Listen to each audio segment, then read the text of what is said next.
Hi, I'm Carol Wilson, Editor-at-Large for Light Reading, and I'm here at our Carrier Network Security Strategies event in New York City with Ed Amoroso, Chief Security Officer for AT&T.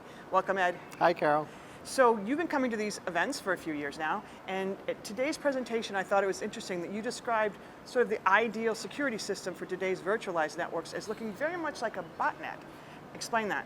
Well, virtualization, when it's done right, reduces the size and scope of a lot of different cloud workloads. Okay. So today what happens, most companies have all their work activities in one big enterprise. Right. But when you break that up into workloads and you diagram it out, it looks exactly like a botnet. Okay, and then you basically then include the security as part of each on a per workload basis, correct? That's right. When you provision the workload, you provision the security. It makes perfect sense. And that security then can be simpler? It can be simpler. It's going to match the workload. So instead of having, for example, a firewall that has to protect 50 things, Right. I can dynamically provision essentially 50 firewalls that have a much smaller workload. So they can be simpler.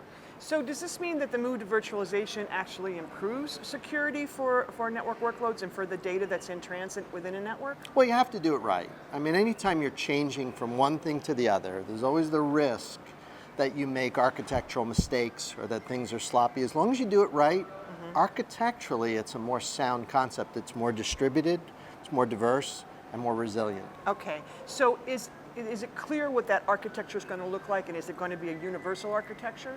Well, I think it's going to make use of public, private, and hybrid cloud. I think that's pretty clear. So Right. that every business is looking at that from the perspective of better economics and more ubiquitous mobile access to apps. Right. So setting aside security, those types of cloud systems are very popular now. So we have to Right. make the assumption that that's where it'll be.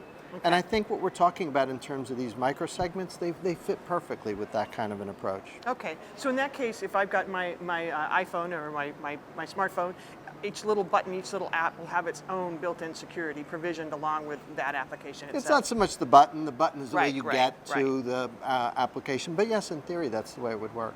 Okay, so what do you see then as a potential challenge, or are there any potential challenges to that approach, or getting to that approach? Well, once again, you're making a change. Like we're at a time now in computer security and in technology, in enterprise technology, where lots of things are going to change.